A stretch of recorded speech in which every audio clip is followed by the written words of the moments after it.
Six, a helping hand with your land. Neil from Essex here today with the guys from RACKS360. This is Todd, Brandon, and Austin.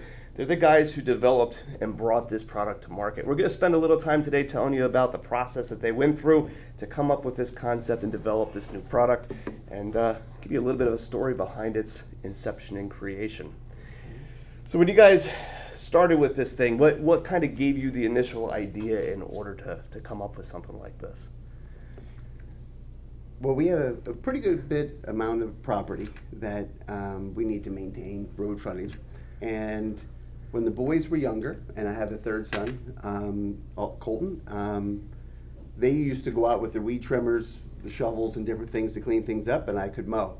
As they're getting older and married, more of those duties follow me. So I would like to, we wanted to make something that I could have my tools with me while I'm mowing and do it all at one time instead of traveling back to the farm and then either walking out or whatever to clean up. So this way we made it so that we can put multiple tools on our rack and mount it to a roll bar. So a little bit out of necessity because of having a lack of helpers. Yes, sir. Essentially. Yes, sir.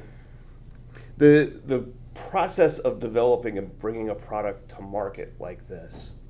So you talked me through your prototypes. You had the need, and then you started how? What got you down this road? Go ahead. Well, I mean, it started with just basic construction out of wood and some metal, and over time morphed into something that we could share with the world. So, like I said, or like he said, originally, it was because there was a need to carry a shovel and then a weed whacker, and we thought maybe both.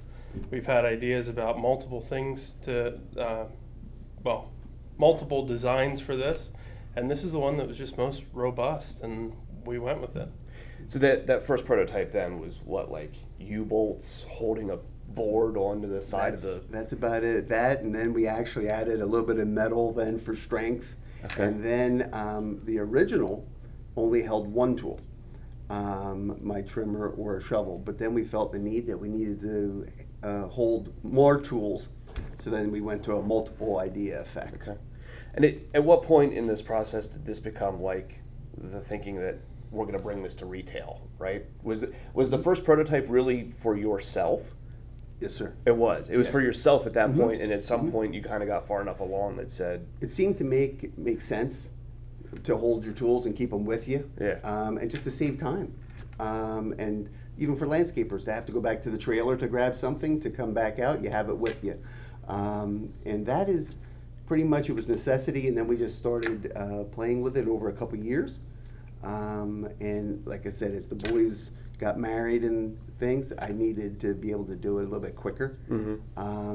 We have two different types of tractors at home. So we wanted to make it so that you could mount it to a 3-inch roll bar, 2-inch roll bar, so it's multifunctional. We also made it so that you can hold smaller tools or handled tools as well as larger handled tools. And the other feature that we have is there's some trees. Okay. If you have your tools in it, you can actually pull this out and it will lock anywhere on the 360 degree, which is why we call it racks for multiple tools and the 360 for the spin. So process-wise, idea, prototype, then talk me through the design portion of it. You guys, none of you are CAD engineers, and obviously this thing is extremely polished, right? How did that process happen? We just had ideas, and Austin and Brandon and Colton, we just came up with different thoughts that we wanted. What ended up happening was they all can draw with pencil and stuff. Colton, our youngest one, he actually did some drawings of what we wanted it to function and do. Okay. And it was a little bit more than what our ability was. And we were fortunate enough to have a gentleman out of California who used to be on a TV show, an Invention TV show. He loved the idea, loved the pictures, and wanted to help out. And he did a lot of the CAD work. And then at that point, I didn't understand a lot of the CAD work. So Brandon and Austin basically were reviewing it at that point and working together to modify it. Now we've had prototypes for about 2 years. Okay. And we ran them through a lot of tests, and we keep it on our mower all the time, and it worked. And so now we felt, let's go one step further with it. It's ready to sell it. Yes, sir. And so that's where we are with that. Mm-hmm. So in terms of manufacturing this, there's a lot of parts and effort and very refined engineering. So we talked a little earlier, these plastics are all glass fiber reinforced plastics and nylon specifically, right? Mm-hmm. So that tends to be your kind of high-end tool construction, right? This is not inexpensive molded parts. They're very well made and able to take that abuse of pounding around on a piece of equipment. The bar in here, that's what, machined aluminum? Mm-hmm. Yes, sir. And the process of finding a manufacturer for this, so that came about how? Mm-hmm. Yeah. Well, the gentleman that we used in California for helping with the engineering, he actually has a friend who does prototype manufacturing as well as manufacturing for multiples. And so actually we were thankful because it seemed like every step of the way we were placed in great hands with people to keep moving us forward. And so this gentleman, and he owns a company in China, and he's been amazing to work with. And that's how it worked from that point forward, and it was just working perfect. One's in the hands of people that knew what they were doing Yes. and kind of guided you through that. Mm-hmm. Yep. And they pretty much sent us, every time we had any modification, or they would keep on sending us a different prototype to test and experiment with and things. Now, we just received our patent on this last May for multiple tool holder, as well as the rotating, as well as the mounting bracket. Cool. So we do have it protected now, but that took 1.5 years. And so we didn't want to proceed, before we had the patent. Yeah. Mm-hmm. There's a handful of things on here that I think are really unique. Can you tell me a little bit about the idea behind how you ended up in this place? So the roll bar mount up here in particular is exciting to me and something that I don't feel like we've seen from other people before. Yeah, so to attach this to a roll bar, it's no drilling, it takes you about 1.5 minutes to do it. And really there's just 2 Allen bolts that hold this back cap onto the rack. And if you look at the rack from the top, you'll see different profiles cut out into each side so that you could use tube stock, square stock, rectangle stock roll bars, like I said, without any drilling. And all of those are one piece, except we have little spacers that you would add in, and that would help you from misaligning it and over tightening one side, or having a cockeyed back end of this. And some of the other really neat things that were just sort of developments over time, the way that these top arms are designed are meant to deflect. So any piece of equipment that gets caught on a fence or a tree, rather than breaking the equipment or tipping your tractor over, the goal is that these straps will let loose either a break or come out of the back, and your equipment can withstand a fall, to the ground. So the important part is getting it to the ground. And our first prototypes did not have this, curved design on the top. Okay. My dad actually got dirt bike handle deflectors and cut them up and glued them onto it so that we had an idea of what it was supposed to look like.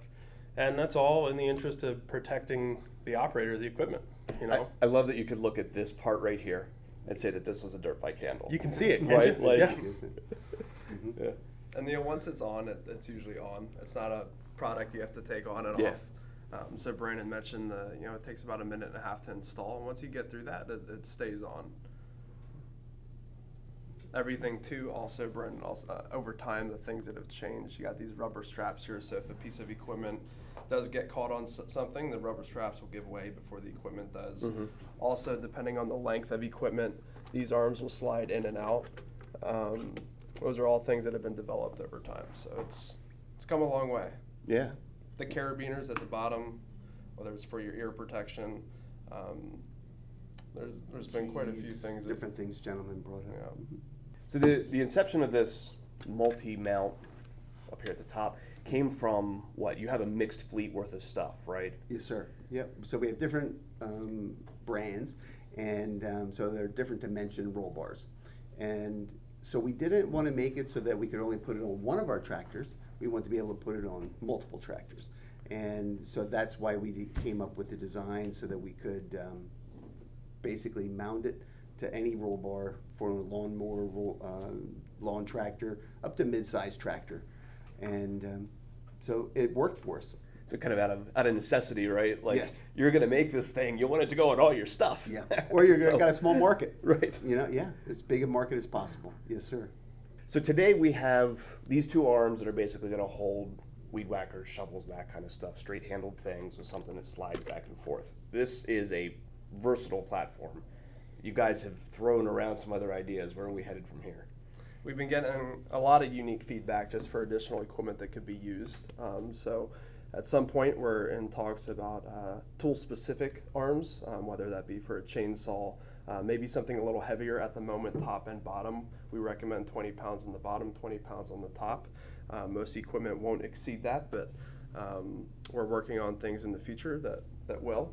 But these bottom arms will come off, and that's where the additional attachments will come into play, something you can screw on, whether it be a tool holder or maybe something sprayer specific, or your chainsaw specific items. So you got the platform here now to be able to build out from there. Appreciate you guys coming in, telling us the story behind this. Excited to know in stores now, basically, right? So it's available on the Messick's website. We're going to be promoting it in a number of different markets and trying to get these things out there in a big, big way. Excited to see where we all go with it. I'm super excited to see another kind of homegrown product, right? Of local guys starting a small business, coming to market with another attachment that we could put on our tractors and try to see what all we can grow with this. So thank you for coming in and telling your story. Thank you very much. Thank you.